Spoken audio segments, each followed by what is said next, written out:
You've spoken honestly about the possibility of war between US and China in the long term, if no diplomatic solution is found. For example, on the question of Taiwan and one China policy. Right. How do we avoid the trajectory where these two superpowers clash? Well, it's worth reading that book on the difficult to pronounce Thucydides trap, I believe it's called. But I love war history. I like inside out and backwards. There's hardly a battle I haven't read about. And trying to figure out like what really was the cause of victory in any particular case, as opposed to what one side or another claims was the reason. Both the victory and what sparked the war and Yeah. the whole thing. Yeah. So that Athens and Sparta is a classic case. The thing about the Greeks is they really wrote down a lot of stuff. They loved writing. There are lots of interesting things that happened in many parts of the world, but people just didn't write it down. So we don't know what happened, or they didn't really write with in detail. They just would say like, we had a battle and we won. And like, well, what? Can you add a bit more? The Greeks, they really wrote a lot. They're very articulate on it. They just love writing. So, and we have a bunch of that writing that's preserved. So we know what led up to the Peloponnesian War between the Spartan and Athenian alliance. And we know that they saw it coming. I mean, the Spartans didn't write. They also weren't very verbose by their nature. But they did write, but they weren't very verbose. They were terse. But the Athenians and the other Greeks wrote a lot. And they were like, and Sparta was really kind of like the leader of Greece. But Athens grew stronger and stronger with each passing year. And everyone's like, well, that's inevitable that there's going to be a clash between Athens and Sparta. Well, how do we avoid that? And they saw it coming and they still could not avoid it. So, at some point, if one group, one civilization or country or whatever, exceeds another, sort of like if, the United States has been the biggest kid on the block since I think around 1890 from an economic standpoint. So the United States has been the most powerful economic engine in the world longer than anyone's been alive. And the foundation of war is economics. So now we have a situation in the case of China where the economy is likely to be 2, perhaps 3 times larger than that of the U.S. So imagine you're the biggest kid on the block for as long as anyone can remember, and suddenly a kid comes along who's twice your size. So we see it coming. Yeah. How is it possible to stop? Is there let me throw something out there, just intermixing of cultures, understanding. There does seem to be a giant cultural gap in understanding of each other. And you're an interesting case study because you are an American, obviously. You've done a lot Yes. of incredible manufacture here in the United States, but you also work with China. I've spent a lot of time in China and met with the leadership many times. Maybe a good question to ask is, what are some things about China that people don't understand, positive, just in the culture? What's some interesting things that you've learned about the Chinese? Well, the sheer number of really smart, hardworking people in China is incredible. There are really, say like how many smart, hardworking people are there in China? There's far more of them there than there are here, I think, in my opinion. And they've got a lot of energy. So, I mean, the architecture in China that's in recent years is far more impressive than the U.S. I mean, the train stations, the buildings, the high-speed rail, everything. It's really far more impressive than what we have in the U.S. I mean, I recommend somebody just go to Shanghai and Beijing, look at the buildings, and go to, take the train from Beijing to Xi'an, where you have the Terracotta Warriors. China's got an incredible history, very long history. And, I think arguably in terms of the use of language from a written standpoint. Sort of one of the oldest, perhaps the oldest written language, and then China, people did write things down. So now China historically has always been, with rare exception, been internally focused. They have not been acquisitive. They've fought each other. There have been many civil wars. In the Three Kingdoms War, I believe they lost about 70% of their population. So they've had brutal internal wars, like civil wars that make the U.S. Civil War look small by comparison. So I think it's important to appreciate that China is not monolithic. We sort of think of like China as this sort of one entity of one mind, and this is definitely not the case.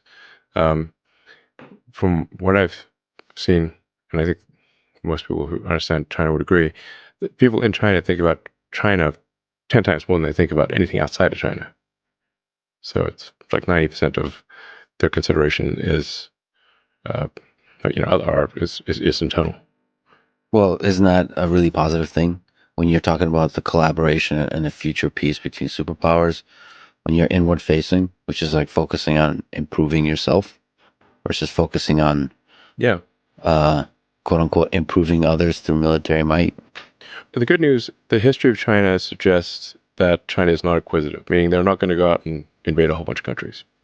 Now, I do feel very strongly, so that's good. I mean, because a lot of very powerful countries have been acquisitive. The U.S. is also one of the rare cases that has not been acquisitive. Like after World War II, the U.S. could have basically taken over the world and any country. Like we got nukes, nobody else got nukes. We don't even have to lose soldiers. Which country do you want? And the United States could have taken over everything. Oh wait, at will, and it didn't. And the United States actually helped rebuild countries. So it helped rebuild Europe. Helped rebuild Japan. This is very unusual behavior, almost unprecedented. The U.S. did conspicuous acts of kindness, like the Berlin airlift. And I think it's always like, well, America's done bad things. Well, of course, America's done bad things, but one needs to look at the whole track record.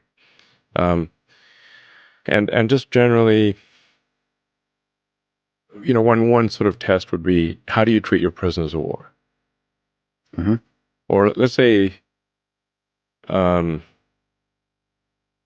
offense to the Russians, but let's say you're in Germany. It's 1945. You got the Russian army coming on one side. You got the French, British, and American armies coming on the other side. Who would you like to surrender to? Like, no country is like morally perfect, but I recommend being a POW with the Americans. That would be my choice very strongly. In the full menu of POW. Very much so. And in fact, Wonder von Braun took, a small guy, was like, we've got to be captured by the Americans. Yeah. And in fact, the SS was under orders to execute von Braun and all of the German rocket engineers. And they narrowly escaped their SS. They said they were going out for a walk in the woods. They left in the middle of winter with no coats. And they ran and with no food, no coats, no water. And just ran like hell and ran west. And by sheer luck, I think his brother found like a bicycle or something, and then just cycled west as fast as he could and found a U.S. patrol. So anyway, that's one way you can tell morality is where do you want to be a PW? It's not fun anywhere, but some places are much worse than others. So anyway, so like America has been, while far from perfect, generally a benevolent force. And we should always be self-critical and we try to be better. But anyone with half a brain knows that.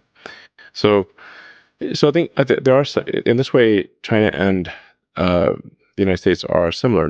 Neither country has been acquisitive in a significant way. So that's like a shared principle, I guess.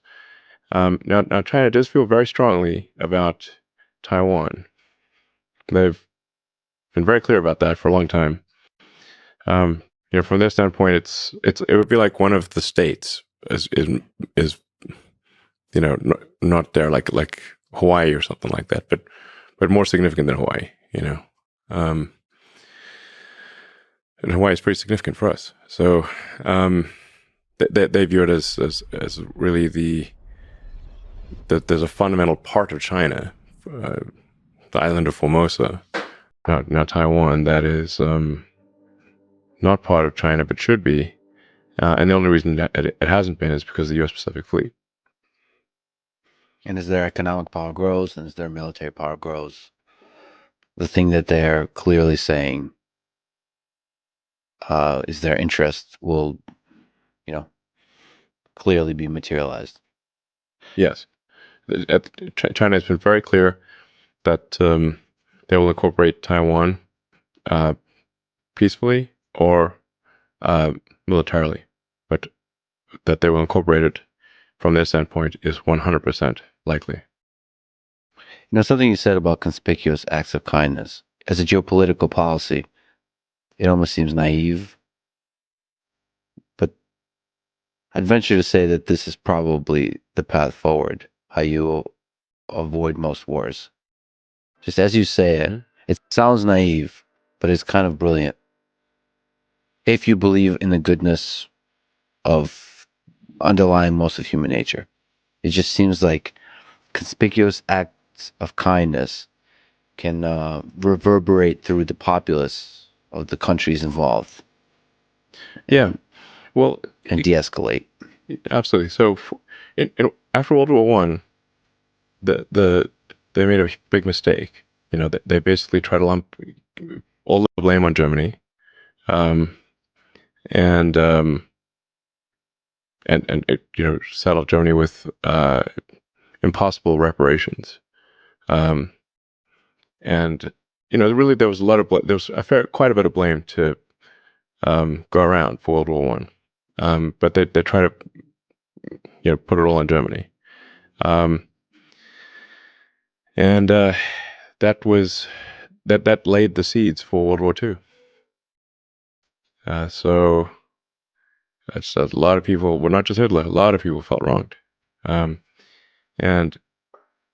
they wanted vengeance, and they got it. People don't forget.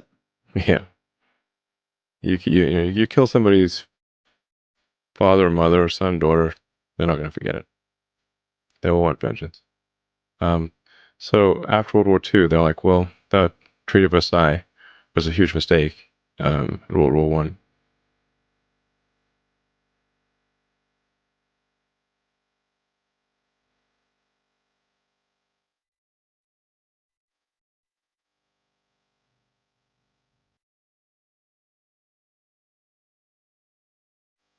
We're going to help rebuild, or Austria and the other, Italy and whatnot. So, what do you guys think?